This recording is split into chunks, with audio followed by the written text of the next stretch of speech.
Hello, thank you for joining us today. My name is Kelsey, and our team is here today to go over some strategy recommendations for Spirit Airlines. Here's a quick look at our agenda for today. I'll start out with an introduction before handing it over to Sam to go over the current state of affairs at Spirit and some opportunities we identified through analysis that we think would be a good idea to take advantage of. From there, we'll hear from Ryan and Raquel about our detailed strategy recommendations and how we came up with them before handing it off to Alan to wrap us up. As we know, Spirit Airlines is a leading low-cost airline serving North America and parts of Central America. With a vision to deliver the best value in the sky and be the most successful airline on Earth, Spirit has set admirable goals and done a wonderful job of providing value to low-cost travelers. In line with this vision, Spirit consistently offers the lowest fares in the industry by focusing on customization of fares. Rather than including all fees in the base fare of a ticket, Spirit offers the option to add on things like baggage, seat selection, priority boarding, food and beverage on board, etc. for an extra fee, basically kind of like a la carte travel. By putting the focus on leisure travel instead of business travel, Spirit has opened up a form of leisure some may not have thought possible due to high price points. For example, some consider taking a road trip to be the most affordable option when traveling. However, when you consider fuel prices along with the extended amount of time it takes to drive somewhere, a low-cost ticket on Spirit is obviously the best option.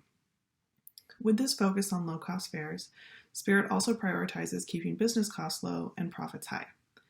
With these priorities in place, Spirit has seen consistent growth and high revenues, which was fortunately put them in a great position to continue to rebound positively after facing the difficulties the COVID-19 pandemic has placed on all airlines across the world. Two strategies that have been working incredibly well for Spirit over the years have been consistent low-cost fares and maintaining a streamlined fleet. First, by continuing to offer some of the lowest fares on their flight paths, Spirit has successfully put itself as the go-to airline for low-cost travelers. The recently announced merger with Frontier further expands Spirit's reach across the country and will open up their loyal customers to even more destinations. Secondly, the decision to employ a specific family of Airbus aircrafts has allowed Spirit to keep maintenance, training, and continuous education costs down across the board. Again, as Frontier also flies only Airbus planes, the recently announced merger won't force Spirit to incur extra costs cross-training employees on new planes. We feel as though the best path forward is to join an airline alliance.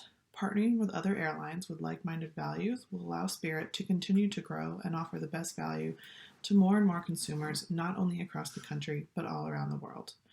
Before we hear more details about this specific recommendation, I'm going to hand it over to Sam to discuss the current state of affairs at Spirit and how we identified the opportunities that led us to this proposal. While exploring the input stage, which is the first stage of the strategy formulation framework, we explore the external factor evaluation matrix known as the EFE, the internal factor evaluation matrix known as the IFE, and the competitive profile matrix, where we created a vast picture of Spirit's internal factors, external factors, and competition that affect the organization's success. After weighting these matrices, it was found that the IFE final score was a 2.87. which is right around the average and does not indicate great internal strength or weakness. It is not a debilitating place to be in, but obviously it leaves a generous amount of room for improvement. After conducting the EFE, Spirit is considered a weak company because they have an average score that is below the 2.5 threshold.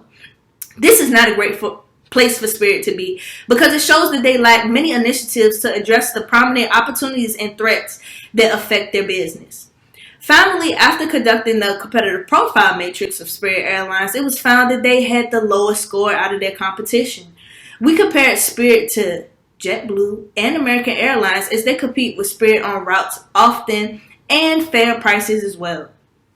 We found that Spirit performed incredibly well on highly weighted factors such as fair price and on-time arrivals, two key factors in the customer satisfaction and loyalty.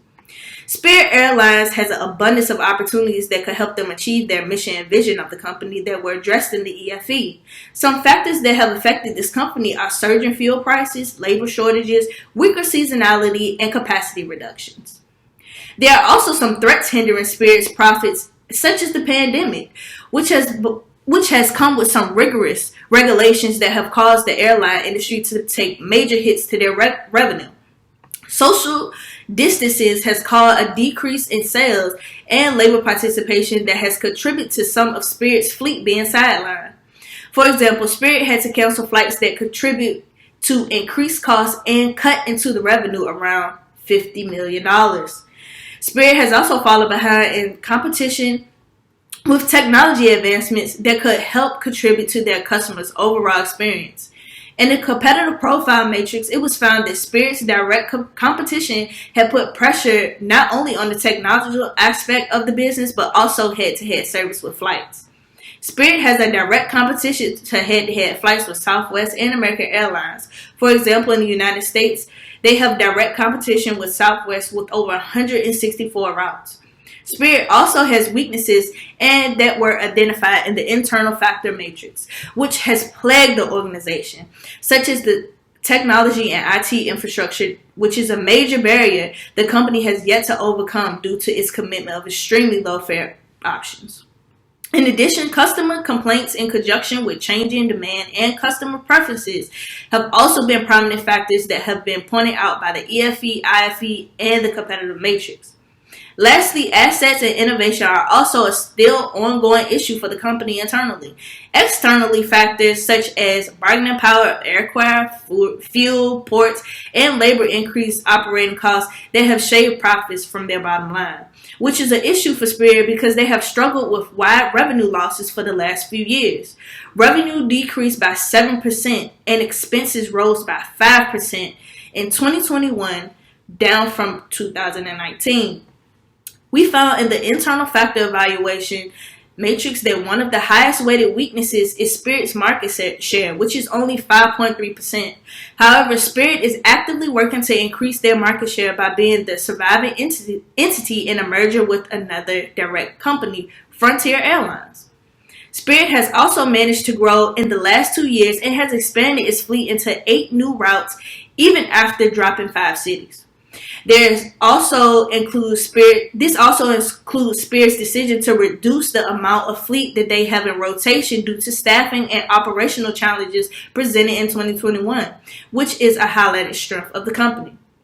Due to stronger traveler demand, they have continued to improve and recover from pandemic lows year over year. Even though Spirit has a small marketing budget, they have high amounts of social media engagement with customers, which helps them expand their base. We also found that in the competitive profile matrix that Spirit has high employee engagement and morale in relation to their competitors. So they are more likely to retain talent versus their rivals, which is an ongoing issue due to the pandemic. After compiling the information from these matrices, Spirit should focus on airlines brand image, market share, agent IT, alliance membership, and marketing strategies.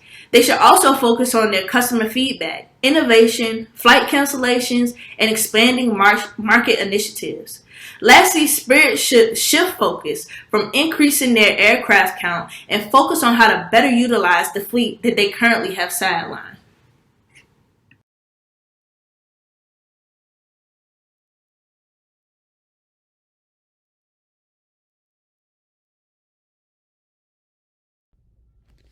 For the matching stage, we selected 2 tools to aid in selecting an appropriate 3-year strategy for Spirit, the SWOT matrix and the Grand Strategy matrix.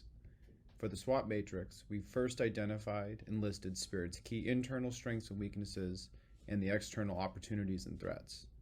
We then matched the strengths, weaknesses, opportunities, and threats with specific SO, WO, ST, and WT strategies.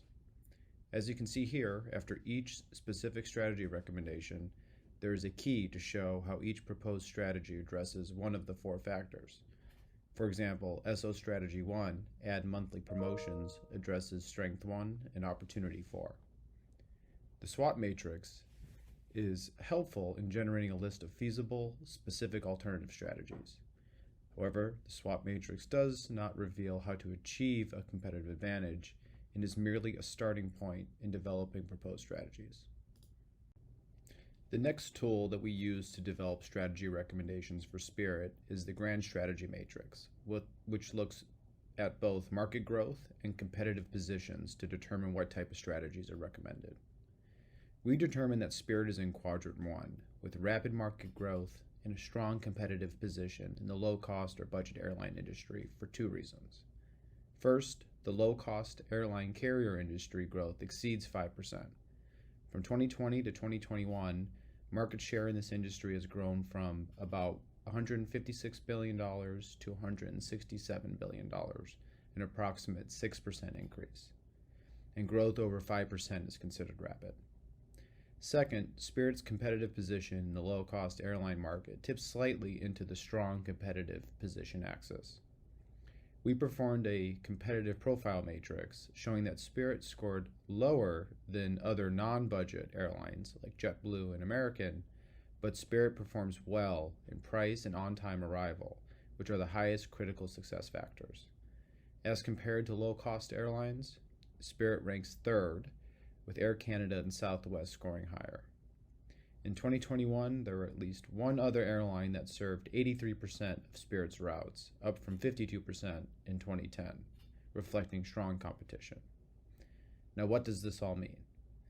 Well, because Spirit is in Quadrant 1, the recommended strategy should fall within one of the 7 types of categories identified in the top right-hand corner of the chart, and that will be a basis for our recommendation and strategy implementation for Spirit. After completing the SWOT and grand strategy matrices in the matching stage, we move on to the decision stage, where a proposed strategy will be recommended. The tool to make a strategy recommendation is the QPSM, or Quantitative Strategic Planning Matrix.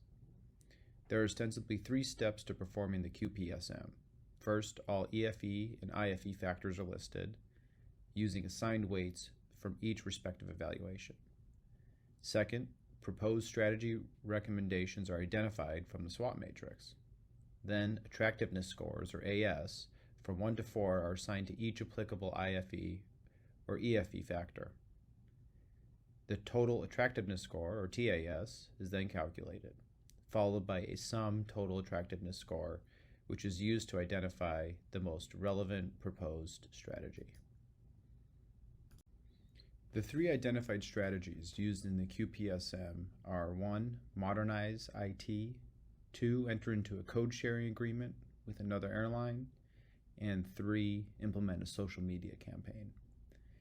As you can see here, Strategy 2, Enter into a code-sharing agreement, far outweighed any of the other proposed strategy recommendations, with a STAS, or Sum Total Attractiveness Score, of 4.09. This strategy addressed a total of 25 out of the 40 identified opportunities, threats, strengths, and weaknesses for Spirit.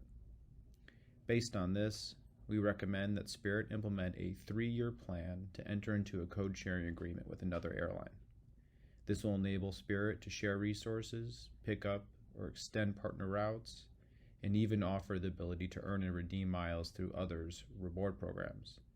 This fits in Quadrant 1 from the Grand Strategy Matrix as it seeks to address market penetration and horizontal integration. You will next hear from Raquel on implementing and measuring this proposed strategy. Considering the above factors, there are several implementation strategies that Spirit Airlines can consider moving forward with. Firstly, the customer satisfaction metrics provides a critical analysis into the significant issues pertaining to the customer complaints, and thus will help the company raise effective ways of communicating and engaging with their customers to improve services. Value discipline holds the customer value at the utmost superiority, and it comprises 3 elements: operational excellence, customer intimacy, and product leadership. An improved customer service interaction can help significantly guide the direction of actions. Therefore, using the operational excellence strategy, Spirit Airlines can get intimate with their clients in case of an issue and ensure it is addressed efficiently. The strategy would also create an understanding of the modern information technology systems required to solve the complaints, such as establishing instant communication applications to enhance customer engagements. Spirit Airlines should focus on implementing modern information technology in reducing customer complaints and enhancing their experience within the company. In addition, the company should employ customer support systems to enhance the customer relationship. For instance, in conducting analysis of the complaints and providing practical support to the customers. Employing information technology systems would further reduce the cost of customer service and increase human resources in other sectors, hence improving their service provisions. Considerably, being short-staffed is also a critical issue leading to reduced customer satisfaction within Spirit Airlines. Therefore, the company should rely on a semi-automated plan to fasten the processes rather than human resources. For instance, implementations of software to manage the customer relationships, like the Customer Relationship Management Software, CRM. This would reduce the frustrations experienced by the customers, for instance, in bookings and ticketing, while also enabling the company to utilize the resources in acquiring more employees in other sectors, such as technical support, which has led to a lot of delayed flights for Spirit Airlines. Additionally, with one of our key recommendations being to form an ultra low-cost alliance abroad, the recent code-share agreement with Frontier Airlines is perfect timing and provides both airlines the opportunity to pool their resources, take up or extend partner routes, and even provide the option to earn and redeem through each other's reward systems through these alliances. This code-share agreement is an extremely low-cost market penetration strategy. In fact, we can expect Spirit Airlines' operating expenses to increase very little within the very first year of implementation of the recommended strategy. This code-sharing agreement will allow Spirit and Frontier to enter new markets without incurring any major costs or risks. If this were to be successful, this could create an opportunity for more code-share routes, as well as the possibility of a merger down the line. The procedure of strategy evaluation and review involves 4 significant steps.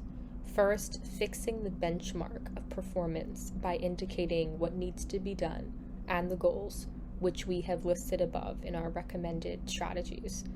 A performance per measurement then follows it by using a standard performance as the checklist with which the actual performance is compared.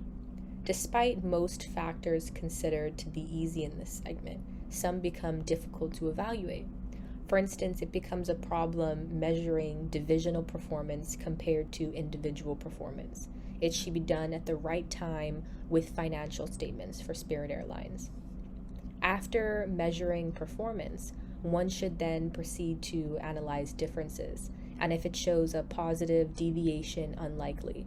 It means good performance, and if negative deviation, poor performance.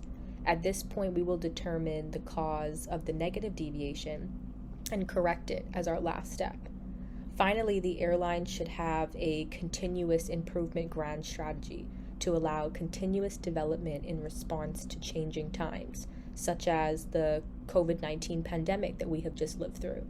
This is an important step as it aligns with the critical primary aim of attaining low-term business objectives. With the recommendations for Spirit Airlines due to external forces impacting the company, the airline in 3 years can record higher nationwide sales, customer satisfaction due to reduced loss of baggage and delayed flight times, and by responding to issues after surveys. Continuous improvement strategy also provides significantly for the long-term goals, and that the airline will be flexible to shift in the event of changes and developments. Thank you, Raquel. In conclusion, the COVID-19 pandemic has had a significant impact on the strategies of airline companies. Health concerns, as well as social distancing guidelines, reduced the demand for air travel significantly and led to decreased revenues. Rising fuel costs are also a concern, and there is fierce competition in the ultra low-cost carrier sector as customers are becoming increasingly price sensitive. We conducted a SWOT analysis for Spirit, which seeks to identify strategies to leverage internal strengths, improve internal weaknesses, take advantage of external opportunities, and avoid or reduce the impact of external threats. By utilizing the internal and external factor evaluation matrices, the grand strategy matrix, and others, we were able to put the information into the quantitative strategy planning matrix. This allowed us to weigh several proposed strategies and select the best one. For recommendations, what Spirit should stop doing is neglecting customer service. You only get one chance to make a good first impression, and bad service leads to lost customers. High cancellation rates and delays, baggage mishandling, and rude employees have led to many customer complaints for Spirit. Having a bad reputation for poor customer service reduces Spirit's ability to attract more customers and increase revenue. What Spirit should do that they are not currently doing is to enter into an alliance, code share, with other airlines. This is our recommended strategy. This gives Spirit the ability to share resources to address staffing problems, increase customer satisfaction by allowing rewards to be shared, and expand their market reach. It would also attract international travelers that could fly on Spirit for multi-leg routes, particularly in Mexico, the Caribbean, and South America. This concludes our presentation. Thank you, and we hope you've enjoyed our case study on Spirit Airlines.